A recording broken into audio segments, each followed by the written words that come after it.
Start. जगात प्रत्येकाला आनंदी जीवन व्यतीत करण्याची इच्छा असते. आनंदाची व्याख्या करणे अवघड आहे, कारण ती एक मानसिक स्थिती आहे आणि व्यक्तिनिष्ठ आहे. काहींसाठी भौतिक वैभव आणि शोभा यांच्याशी आनंद निगडीत आहे. काही जण ह्याचा संबंध माणसाच्या आरोग्याशी जोडतात, तर काही जणांसाठी त्यांच्याकडे जे काही आहे त्याबाबत त्यांना वाटत असलेल्या समाधानामध्ये आनंद आहे. परिच्छेद. लोकांना आनंदाची तीव्र इच्छा असते. त्यांच्यासाठी आनंद म्हणजे एक सुंदर आणि आरामदायक स्वप्न असते. जीवनमानाच्या पद्धतीचे विविध स्तर आहेत, त्यामुळे प्रत्येकाची आनंदाची स्वतःची संकल्पना आहे. बहुतांश पुरुष हे त्यांचे व्यवहार व त्यांची स्थिती वर्तमान अवस्थेबाबत असमाधानी असतात.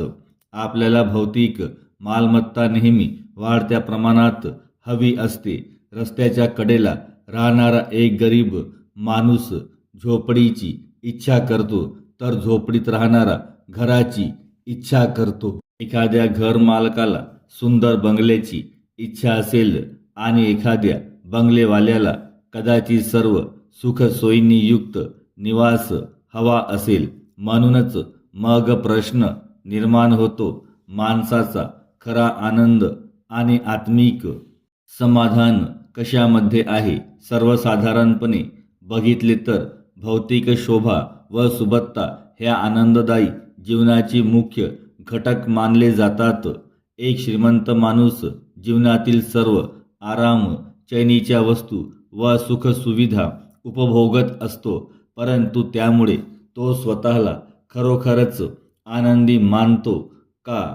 एक श्रीमंत माणूस लाखो रुपयांचा स्वामी असू शकतो, परंतु तरीही त्याच्या अनारोग्यामुळे तो कदाचित दुःखी असेल.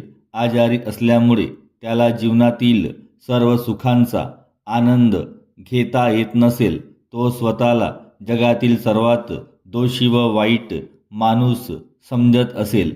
जेव्हा तो त्याच्या संपत्तीकडे पाहतो तेव्हा तर तो आणखीनच संकटात सापडतो. त्याची मानसिक स्थितीही उन्नत होत जाणारी नसते, उलट तो कायम निराश मनस्थितीमध्ये असतो. त्यामुळे आपण असा सारांश काढू शकतो की आनंदी जीवनासाठी संपत्ती हा एकमेव मापदंड नाही. परिच्छेद. हे एक स्वीकृत वास्तव आहे की दारिद्र्य आणि आनंद हे परस्परांची अगदी विरुद्ध टोके आहेत. परंतु अशी घटना घडतात ज्यामध्ये आपल्याला गरीब लोक अगदी मजेत आणि आनंदात असलेले दिसतात. काळाच्या बदलत्या ओघामुळे त्यांची मने भ्रष्ट झालेली नसतात.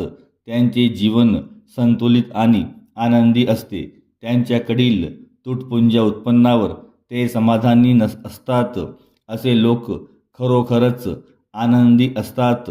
त्यांची मनस्थिती नेहमीच शांत असते.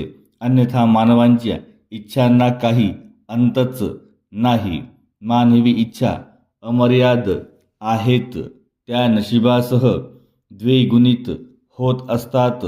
लखपतीला करोडपती बनण्याची इच्छा असते आणि काहीतरी मिळविण्याचे हे दुष्टचक्र कधीच संपत नाही.